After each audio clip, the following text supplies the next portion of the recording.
Welcome back to the deep dive. Today, we're strapping in for a crash course in corporate disaster, but with a really unique and, I think, incredibly useful twist. Yeah, it's a good one. We're not analyzing how great companies succeed. Instead, we're identifying the unmistakable warning signs of companies that are already structurally doomed. The dead companies walking, as hedge fund manager Scott Fearon calls them. Exactly. Our mission today is pretty simple.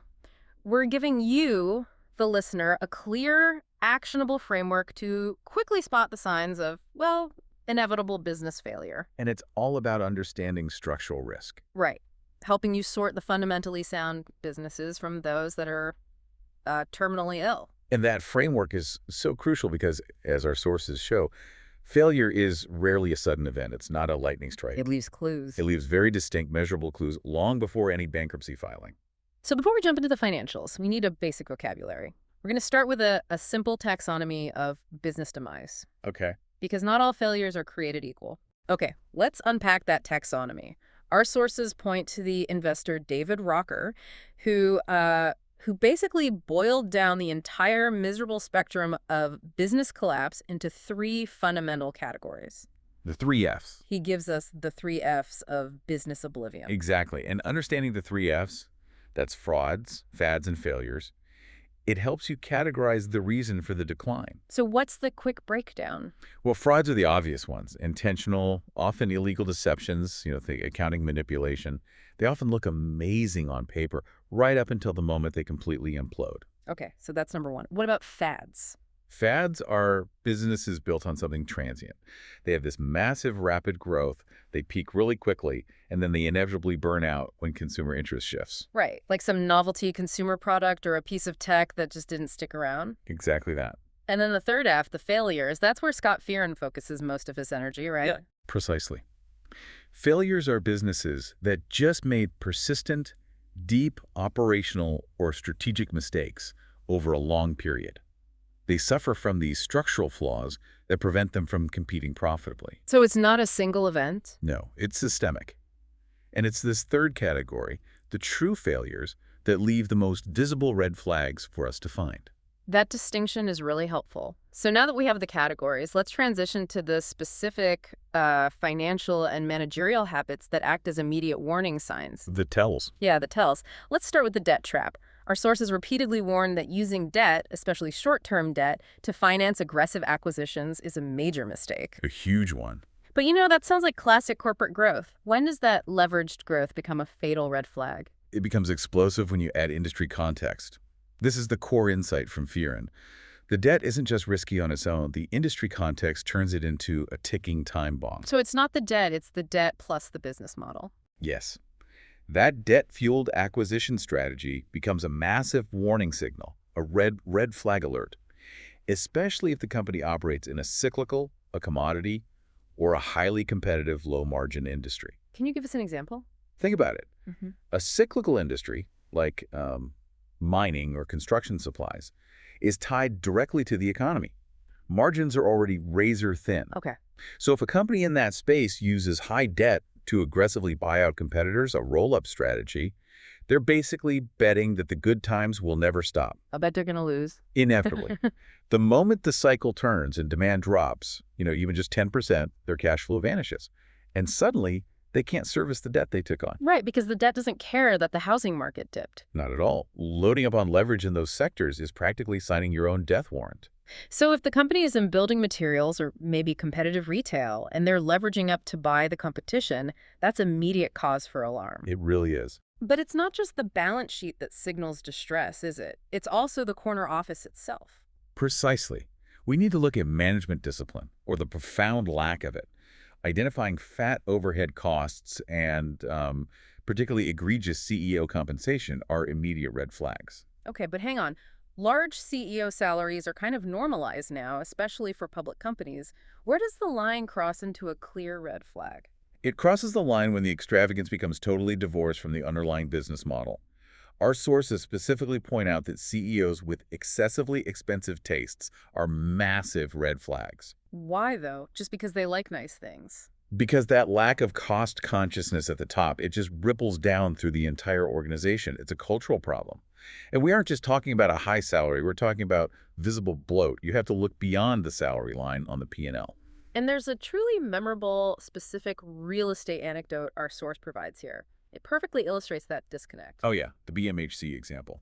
Fearon specifically highlights the building materials company, BMHC. The issue wasn't just their balance sheet, it was where they chose to sit, their headquarters. In one of the most expensive places on earth. The fact that the BMHC HQ was located in the Embarcadero Center in San Francisco, one of the most expensive, luxurious real estate locations in the world, is highlighted as a concrete red flag. And why is that so egregious? Yeah.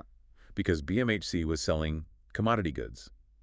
Lumber, drywall, structural components. Things that don't need a view of the Golden Gate Bridge. Exactly. There is zero competitive advantage from having an office with a spectacular view of the San Francisco Bay. That money spent on unnecessary luxury real estate is a direct drain on the P&L. Money that could have gone into technology or logistics or just lowering prices. Right. To actually compete in their low-margin sector. It speaks to a profound lack of understanding of where value is created in that business. Management was prioritizing status over operational reality. That's a powerful signal. When management acts like they're too good for their own gritty industry, watch out. Okay, moving past these internal costs, let's shift focus to broader strategic mistakes. Sure. Because sometimes the disaster is just moving way too fast. That leads to this counterintuitive idea that hypergrowth can be deadly. We usually think rapid growth is a good thing, right? Yeah. But when you connect it back to those debt-fueled acquisitions we talked about, you can see how velocity turns into disaster. That's the key. Yeah.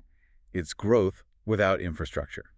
Hypergrowth in revenue looks great, but if your company is scaling so fast that the operational backend, your IT systems, accounting, logistics, can't keep up, It all falls apart. you end up wasting more money solving internal crises than you make from the new revenue. You're just accelerating the timeline to zero, especially if you took on massive debt to fuel that speed. It's like you're just burning more fuel in a poorly designed engine. That's a perfect way to put it. What's fascinating here is how often the market seems to forget this lesson entirely. We have to talk about the cyclical nature of failure. Right. This is where you see bad business structure and human psychology just collide. Our sources detail that dying businesses, and they use the Yellow Pages publishing industry as the classic example, are likely to go bankrupt and lose investor money not once, but many times a recurring nightmare. Yes. But why? Why do sophisticated investors keep throwing money at the same doomed company every few years? I'm guessing there's a cognitive bias at play here. It connects directly to recency bias. People normally only remember the recent past. So a failing company, like that Yellow Pages publisher, goes bankrupt, cleans up its debt in the courts, and reemerges with a clean balance sheet. And everyone forgets what happened before. The memory of the previous catastrophic failure, the core structural reason it failed, it just fades over 2 or 3 years.